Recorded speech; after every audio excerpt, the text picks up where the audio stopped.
कभी कभी ऐसा होता है कि हम कहीं जाने के लिए बहुत दिनों से प्लान कर रहे हैं और सोच रहे हैं कि हमें वहाँ जाना है, लेकिन या तो कभी कभी टाइम नहीं मिल पाता या पता नहीं क्या अड़चन आती है कि हम जा ही नहीं पाते। और कभी कभी ऐसा होता है कि सुबह आप उस बारे में सोचें और शाम तक आप उस जगह पर पहुँच भी जाते हैं। तो सारा खेल सिर्फ दिमाग का है और टाइम निकालने का है। तो मैं ये नहीं कहूँगी कि आप बहुत ज़्यादा टाइम निकालें या हमेशा तैयार ही रहें कहीं जाने के लिए, लेकिन हाँ, जब भी कभी टाइम मिले तो ज़रूर उन लोगों से मिलें जिनकी आप चिंता करते हैं, जो आपकी चिंता करते हैं और जो हमेशा आपके सुख दुख में काम आते हैं। तो शाम से मैं अपना ये व्लॉग शुरू कर रही हूँ और आज मैं भी अपने ऐसे ही एक रिलेशन में जा रही हूँ जहाँ पे जाने के लिए मैं बहुत दिनों से सोच रही थी, लेकिन पता नहीं क्यों टाइम मैनेज ही नहीं हो पा रहा था।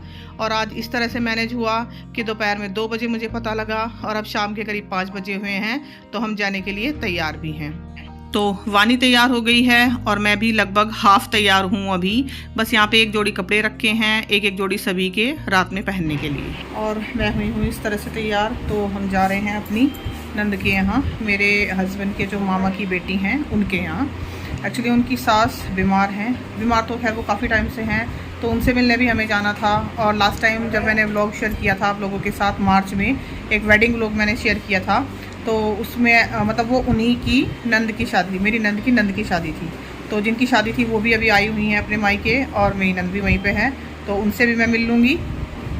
और ये है मेरी साड़ी, ये मैंने मीशो से मंगाई थी, करीब 1 साल हो गया इसे, और बहुत ही सस्ती साड़ी है ये, मुश्किल से शायद 300 रुपये की साड़ी है, लेकिन है बहुत अच्छी। ऐसा लगता है जैसे कॉटन की है, लेकिन कॉटन नहीं है। कुछ जैसे कोटा डोरिया की साड़ी होती है ना, बारीक सी, उस तरह की साड़ी है ये, ट्रांसपेरेंट सी। और इसका ब्लाउज़ जैसे कि मैंने बताया था आपको दूसरा है, अभी दिखाती हूँ मैं आपको। ब्लाउज़ इसका ये है ग्रीन वाला, लेकिन पता नहीं क्यों ये मुझे अच्छा नहीं लगा और वानी ने भी मना कर दिया। और इस पर मतलब इस तरह से है, देखिए मैं दिखाती हूँ आपको, ये ब्लू और ये ग्रीन, इस तरह से ये छोटे छोटे इसमें फेक मिरर्स लगे हुए हैं, मतलब प्लास्टिक वाले मिरर्स लगे हुए हैं। तो इस पर आप ब्लू भी पहन सकते हो और ग्रीन भी पहन सकते हो। तो मैं इसको करीब 2 बार पहन चुकी हूँ अब से पहले, और आज तीसरी बार पहन रही हूँ, और आज मैंने ब्लू के साथ इसको पहना है। तो कुछ ऐसा सा लुक है इसका। देखती हूँ अगर पूरा लुक मैं इसका शूट कर पाती हूँ तो बताऊँगी आपको। तो अब हम चलते हैं और अब बज गए हैं शाम के करीब 5, तो 1 से सवा घंटा मुश्किल से लगेगा, मतलब 1 घंटा ही हमें लगेगा वहाँ पे जाने के लिए। तो आगे की वीडियो मैं देखती हूँ, वहीं पे जाके कंटिन्यू करती हूँ। तो ये है मेरी साड़ी, मैं दिखा रही हूँ आपको। पिंक कलर की ये साड़ी है और इसके साथ जैसे कि मैंने बताया ग्रीन ब्लाउज़ था, तो मैंने चूड़ियाँ भी इसके साथ ग्रीन ही पहन ली। और ये कड़े काफ़ी पुराने हैं हालांकि, लेकिन पसंद है मुझे बहुत ही। और आज मैंने इसको ब्लू ब्लाउज़ के साथ ट्राई किया है, तो मुझे ये ग्रीन से भी ज़्यादा अच्छी लग रही है आज, मतलब ग्रीन ब्लाउज़ के मुकाबले इस ब्लाउज़ के साथ ही ज़्यादा अच्छी लग रही है। और इस तरह छोटे छोटे से मिरर्स हैं इसके ऊपर, और इसके पल्लू पे लास्ट में गुलाबी रंग के ही टेसल्स लगे हुए हैं छोटे छोटे। घड़ी मैंने वही पहनी है अपनी शादी वाली, 22 साल पुरानी। और बस हम चल दिए हैं। राम हमारे साथ नहीं जा रहा है, बस मैं, मेरा हस्बैंड और वानी, हम तीनों जा रहे हैं। और घर से निकलते निकलते करीब 5:15 हो चुके हैं, मतलब 15 मिनट लगे मुझे ये सब काजल वगैरह लिपस्टिक वगैरह लगाने में। बस इतना ही टाइम लगता है, ज़्यादा नहीं। मैं तैयार हो ही चुकी थी हालांकि पहले। एक्चुअली आज हस्बैंड टाइम से पहले आ गए थे, उन्होंने बोला था कि वो 5 बजे तक आएंगे, लेकिन वो 4:45 बजे ही आ गए थे। तो इसलिए मुझे थोड़ा सा जल्दी जल्दी तैयार होना पड़ा। और हालांकि मैं इतना टाइम लेती नहीं हूँ तैयार होने में, लेकिन अगर टाइम होता तो शायद मैं लगी रहती अभी आधे घंटे तक। और जब वो आ गए तो फिर फटाक से 15 मिनट में सारा काम हो गया। तो रात में हम रुकने वाले हैं वहाँ पे, और प्रोग्राम तो मेरा ये है कि मैं कल शाम तक वापस आऊँगी। बाकी देखती हूँ कि मैं कब तक आ पाऊँगी, हस्बैंड के काम के ऊपर डिपेंड करता है सब कुछ। और ये मैं आपको दिखा रही हूँ, देखिए घर से चले हुए हमें करीब 15 मिनट ही हुए हैं, करीब 5:30 बजे हुए हैं। और जैसे मैंने पिछला व्लॉग आपके साथ शेयर किया था ना कि बारिश बहुत ज़्यादा हो रही है, तो बारिश के बाद अब मौसम ऐसा हो रहा है कि शाम के टाइम का मौसम भी आपको ऐसा नहीं लगेगा कि गर्मी वाला है। और यहाँ पे आप देखिए ये गायों का बड़ा सा झुंड, और इनके सींग बड़े बड़े होते हैं बहुत ही। तो जब भी मैं इनको देखती हूँ तो पूछती हूँ हस्बैंड से, तो वो बताते हैं कि ये राजस्थान की तरफ से आते हैं, पूरा झुंड मतलब गायों का लेकर आते हैं। और ये गायें पीछे छूट गई थी अपने झुंड से, तो जल्दी जल्दी दौड़ते हुए जा रही थी उनके पास। तो यहाँ पे आप देखिए शाम का ये सुहावना सा व्यू। नहीं तो अगर फुल गर्मी होती ना, अभी मई वाली जो गर्मी होती है, हालांकि मई चल रही है लेकिन मई वाली गर्मी नहीं पड़ रही है, तो सूरज इस टाइम पे पूरा ऊपर होता, 7 बजे तक भी सूरज नीचे नहीं जाता। और ये हमारे घर से करीब आधे घंटे की दूरी पर है ओपी जिंदल यूनिवर्सिटी। ये हरियाणा की काफ़ी फेमस यूनिवर्सिटी है जो सोनीपत में पड़ती है। और यहाँ पे ये एक बहुत ही बड़ा इंडियन फ्लैग लगा हुआ है। पहली बार यहीं पे लगा था ये फ्लैग। अब तो खैर आपको जगह जगह मिल जाएंगे इस तरह के फ्लैग्स लगे हुए हर एक सिटी में, लेकिन पहली बार ओपी जिंदल यूनिवर्सिटी में ही लगा था, जहाँ तक मेरी जानकारी है, मेरी इतनी ही जानकारी है। और शाम का ये सुहावना सा व्यू, मतलब लग ही नहीं रहा है कि ये मई की कोई शाम है, लग रहा है कि जैसे फरवरी और मार्च का मौसम चल रहा है।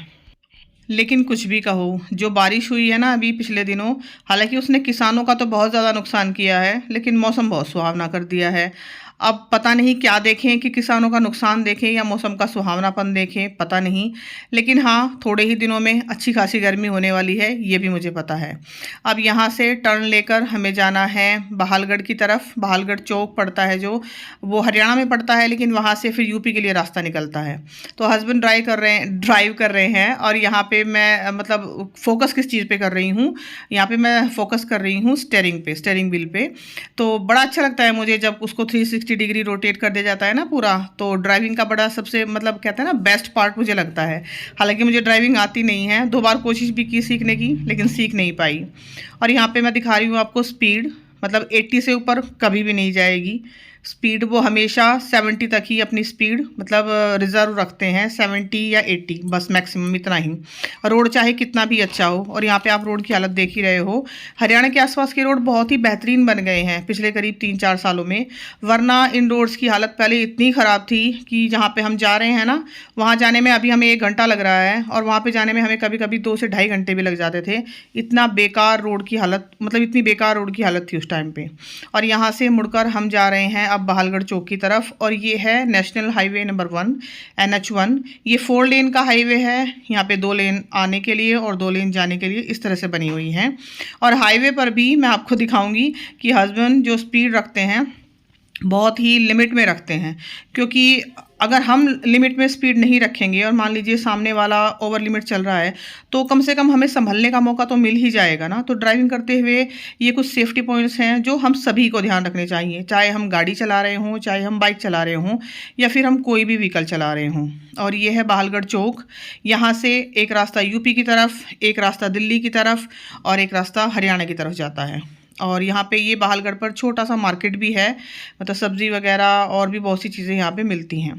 और बस ये है एक दूसरा हाईवे जहाँ से हम निकल रहे हैं। जैसे कि मैंने बताया कि रोड्स काफ़ी अच्छे बन गए हैं, लेकिन उसके बावजूद भी स्पीड, जैसे मैं दोबारा दिखा रही हूँ आपको, 70 से ऊपर नहीं जाएगी। और यहाँ पे देखिए खेत बिल्कुल खाली हो चुके हैं, क्योंकि गेहूं की फसल लगभग अब सभी की कट चुकी है।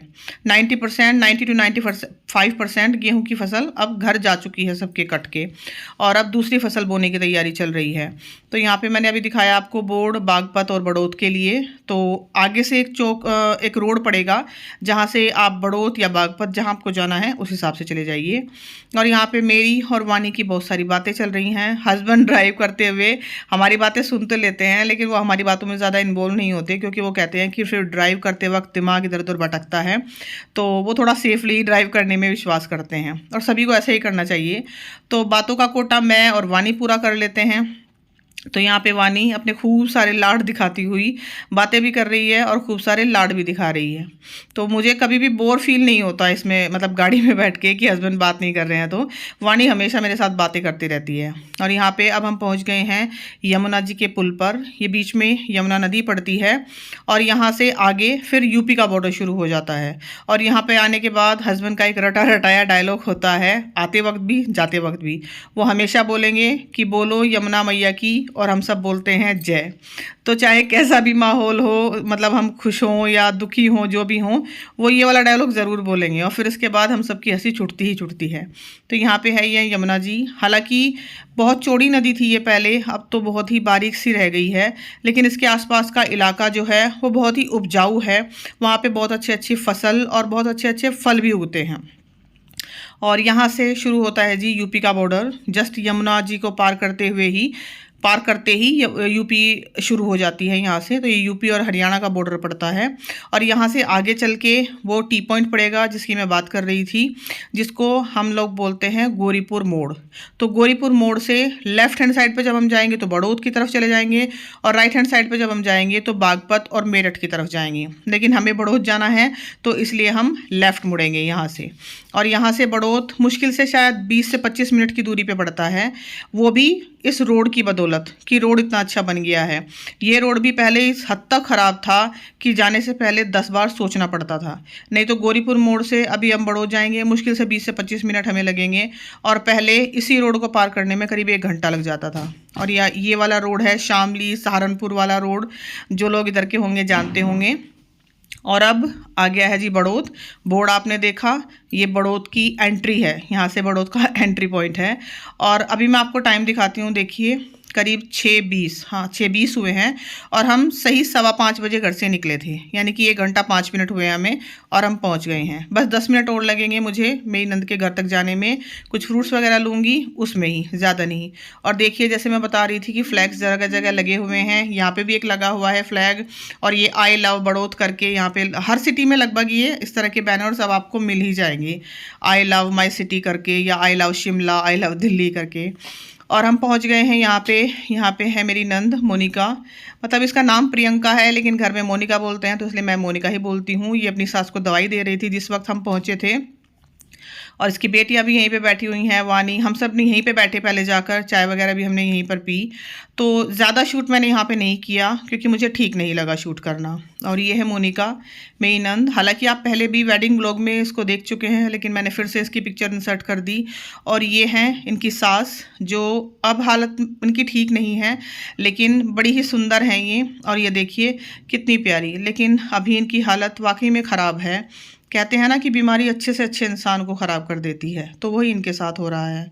और ये है मेरी नंद की बड़ी नंद मीनाक्षी, मीनू बोलते हैं इनको। और ये है मीनाक्षी की दोनों बेटियां पीहू और आराध्या।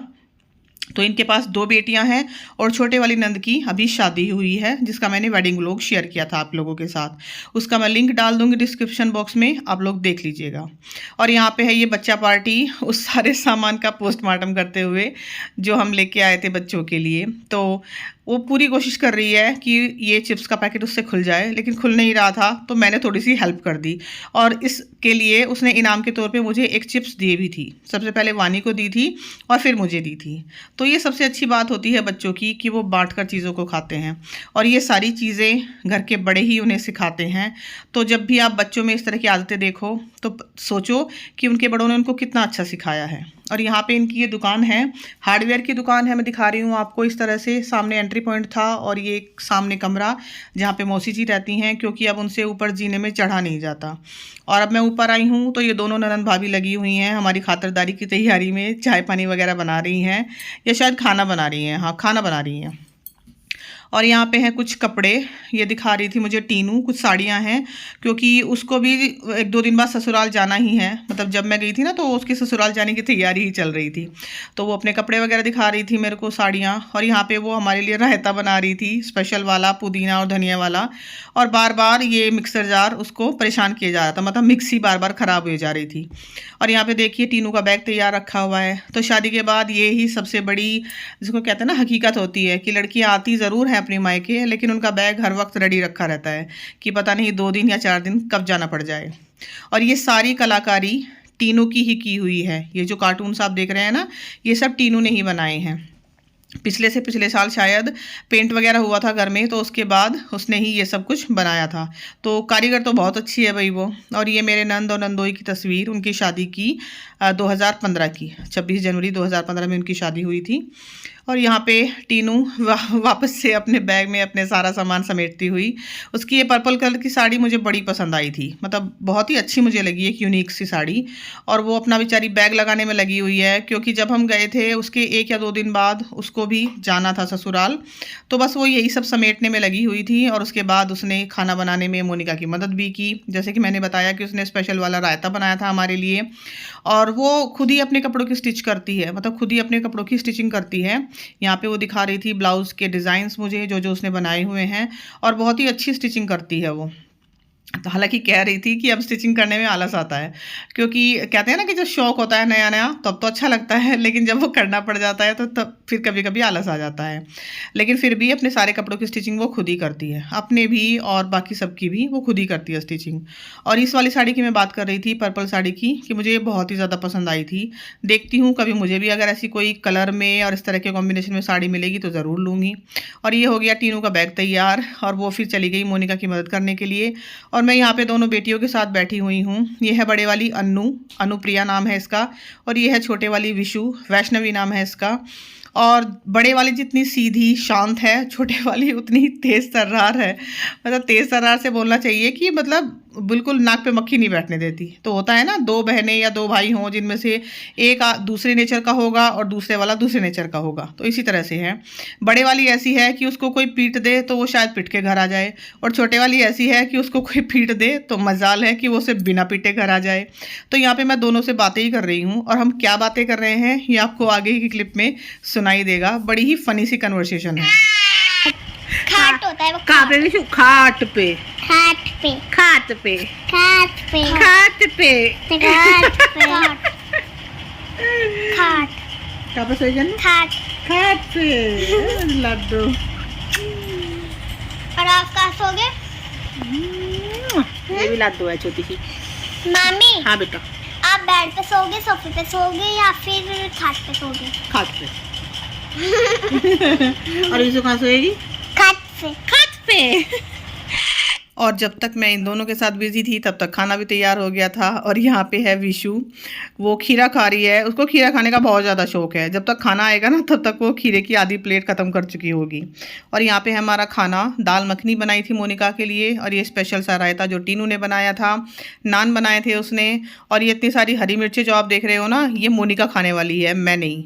वो हमेशा ऐसा ही करती है, अगर उसको 2 रोटी खानी है तो 2 रोटी के साथ साथ वो 4 हरी मिर्चें खाएगी, और मुझसे एक भी हरी मिर्च कभी खाई नहीं जाती। मतलब सब्जी में चाहे कितनी भी मिर्च हो मैं खा लूँगी, लेकिन अलग से हरी मिर्च खाने का मतलब खाने की हिम्मत नहीं है मुझ में। और ये बिना हरी मिर्च के खाना नहीं खाती बिल्कुल भी, इसको हमेशा हरी मिर्च चाहिए साथ में। और रोटी खाने से पहले ये दे रही है विशु को दवाई, क्योंकि उसकी आज थोड़ी सी तबीयत ख़राब थी। और फिर उसके बाद हम तीनों ने बैठ के खाना खाया, मैंने, टीनू ने और मोनिका ने। और खाना वाकई में बहुत ही टेस्टी बना था। दाल मखनी उसने बहुत ही ज़्यादा टेस्टी बनाई हुई थी। हालांकि मुझे हर किसी के हाथ की दाल मखनी पसंद नहीं आती है, लेकिन उसने बहुत ही ज़्यादा टेस्टी बनाई हुई थी। और भूख लगी हुई थी, जल्दी जल्दी हमने खाया अपना खाना, और रात में बैठ के की 1 से 2 बजे तक बातें। तो ऐसा तो कभी हो ही नहीं सकता कि हम कहीं जाएँ और रात में जल्दी सो जाएँ। कहीं भी जाने का ये सबसे बड़ा मतलब होता है ना, एक पॉइंट होता है कि रात में 2 बजे तक जब तक जागे नहीं तो पूरा नहीं होगा। और यहाँ पे है ये अगली सुबह की क्लिप। रात में मैंने कुछ शूट नहीं किया था। मैं बना रही हूँ यहाँ पे आलू वाली फिलिंग, क्योंकि आलू के पराठे बनाने हैं आज सुबह, और पराठे मैं बना रही हूँ। मैंने ही मोनिका से बोला कि चलो आज मैं बनाती हूँ, तुम लोग खाओ, उसे अच्छे लगते हैं मेरे हाथ के पराठे। यहाँ पे मैंने सब कुछ तैयारी कर दी, फिलिंग बना दी, आटा बना दिया, चाय बन गई है, और तब तक आटा थोड़ा रेस्ट कर रहा है। तब तक मैं आई हूँ इधर बालकनी में। ये इनकी बालकनी है कमरे के बाहर छोटी सी, और यहाँ पे जाल वगैरह अच्छे से लगा हुआ है, क्योंकि बड़ौत में बंदर बहुत ज़्यादा हैं, तो इसलिए सभी को अपने घर को इस तरह से प्रॉपर जाल से कवर करके रखना पड़ता है। और यहाँ पे है टीनू, अपनी चाय एंजॉय कर रही है और बातें कर रही है। तो न्यूली मैरिड कपल हैं भाई, बातें करना तो बनता है। उसकी स्माइल से ही पता लग रहा है कि वो किससे बातें कर रही है।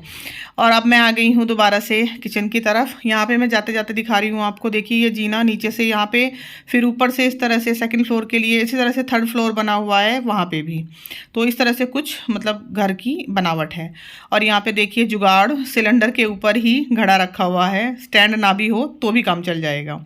और यहाँ पे है ये रसोई, और ये तीनों देवियाँ पता नहीं क्या बातें कर रही हैं। तो मैं आ गई हूँ अपनी ड्यूटी पर, जो कि मुझे बनाने हैं आलू के पराठे। तो मोनिका कुछ और काम में बिजी है, तब तक वो मतलब अपनी सास को भी देख रही हैं, मौसी जी को। और मैं यहाँ पे बना रही हूँ आलू के पराठे, और मैं बना रही हूँ और सब गरम गरम खा रहे हैं। और ये क्लिप शूट की थी टीनू ने। एक्चुअली मैंने उसको बोला कि आप क्लिप भी शूट कर दो, और क्लिप शूट करते करते मैं उसको आलू के पराठे बनाने के बारे में बहुत सारा ज्ञान बता रही हूँ। क्योंकि मुझे तो देखो 22 साल हो गए हैं गृहस्थी में, लेकिन उसकी अभी नई नई शादी हुई है, और उसकी ससुराल में सभी खाने पीने का बहुत अच्छे से मतलब शौक़ रखते हैं। तो इसलिए वो मेरे से पूछ रही थी कुछ टिप्स एंड ट्रिक्स आलू के पराठे बनाने के। तो मैं साथ साथ उसको आलू के पराठे बनाने के बहुत सारे टिप्स भी दे रही थी कि इस तरह से बनाओ, उस तरह से बनाओ, ऐसे आटा बनाओ, ऐसे मसाला बनाओ। तो बस साथ के साथ हमारी बातें भी चल रही थी और मैं उसको अपना ढेर सारा ज्ञान भी बांट रही थी। तो अच्छा लगता है इस तरह से बातें करना, किचन में खड़े होके काम भी होता रहे, साथ साथ बातें भी होती रहे। और यहाँ पे आप देख रहे होगे मेरा देसी लुक खाना बनाते हुए। मैं हमेशा ऐसे ही करती हूँ कि गर्मी होती है ना जब बहुत ज़्यादा, तो दुपट्टा सर पे लपेट के तब मैं काम करती हूँ, क्योंकि जब वो बाल आँखों पे आते हैं ना, माथे पे, बहुत ही ज़्यादा इरिटेशन करते हैं मुझे। और यहाँ पे गर्मा गर्म पराठे सिकते जा रहे हैं और टीनू मेरी मदद कर रही हैं। यहाँ पे सबको पराठे सर्व कर रही हैं और चाय डाल रही हैं और साथ के साथ मेरा ढेर सारा ज्ञान भी सुन रही हैं पराठों के बारे में। तो उम्मीद करती हूँ कि अगली बार वो भी ऐसे ही पराठे बनाएगी। और बस पराठे वगैरह खाने के बाद अब करीब 12 बज गए हैं और हम हो गए हैं तैयार जाने के लिए। हालांकि मुझे शाम के 4-5 बजे तक निकलना था, लेकिन जैसे कि मैंने बताया कि हस्बैंड का कभी भी कॉल आ जाता है, तो उनका कॉल आया और अब हमें जाना पड़ रहा है। तो करीब 12:30-1 के बीच का टाइम है। मैं तैयार हो गई हूँ, वानी भी तैयार हो गई है। वो ये वाला टॉप रख के लाई थी अपना ब्लैक वाला कि अगले दिन मैं ये पहन के आऊँगी, तो उसने ये पहन लिया। हालांकि मुझे उनकी चाची सास के यहाँ और मामी सास के यहाँ भी जाना था, जो बराबर में ही रहती हैं, लेकिन पता नहीं क्यों टाइम ही नहीं लग पाया। तो नेक्स्ट टाइम जब जाऊँगी तब मैं ज़रूर जाऊँगी। और ये है मेरी साड़ी, ग्रे और पैरेट ग्रीन कलर के कॉम्बिनेशन में एक साड़ी है। आज पहली बार मैंने पहनी है, लेकिन मुझे बहुत ही अच्छी लगी, मतलब बहुत ही अच्छी इसकी फिटिंग आई और कपड़ा इसका बहुत ही अच्छा है। आज पहली बार पहनी है, लेकिन अच्छी लगी मुझे बहुत ही ज़्यादा। और बस 1 बजे के करीब हम चल दिए थे। और ये हमारा तिरंगा, कल जब मैं आई थी तब इतनी हवा नहीं थी, तो अब खूब हवा थी, तो ये लहराता हुआ हमें दिख रहा था। और जैसे कि मैंने बताया था कि मैंने ज़्यादा शूट नहीं किया मौसी जी के तबीयत के बारे में, या उनकी बहुत ज़्यादा क्लिप्स मैंने इसमें ऐड नहीं की, क्योंकि मुझे ठीक नहीं लगा कि एक इंसान बीमार है और मैं उसको शूट कर रही हूँ कैमरा से, तो ये सब मुझे ठीक नहीं लगता था। इसलिए मैंने उनकी कोई भी ऐसी क्लिप शूट नहीं की। हाँ, मैंने उनके फ़ोटो ज़रूर ऐड कर दिए हैं वीडियो में, वो आप लोग देख लीजिएगा। क्योंकि सोशल मीडिया पे होने का ये मतलब नहीं है कि आप सब कुछ सोशल मीडिया पे शेयर करो। कोई इंसान बीमार है तो ज़रूरी नहीं है कि आप उसकी क्लिप्स बना बना के और सोशल मीडिया पे डाल रहे हो। मुझे ये बिल्कुल भी अच्छा नहीं लगता, इसलिए मैंने ये नहीं किया। इस बारे में आप लोगों की क्या राय है, मुझे प्लीज़ कमेंट्स में बताइएगा कि मैंने सही किया या नहीं। और वापस आते वक्त हमने लिए थे ये कुछ खरबूजे और तरबूज, जो बहुत ही ज़्यादा मीठे निकले थे। तो यही थी मेरी आज की वीडियो, कैसी लगी बताइएगा। और अगर पसंद आई हो तो प्लीज़ चैनल को सब्सक्राइब ज़रूर कीजिएगा। Thank you so much for watching. जल्दी ही मिलूँगी आपसे अगली वीडियो के साथ। तब तक आप लोग अपना ढेर सारा ध्यान रखिएगा। चलती हूँ, बाय बाय।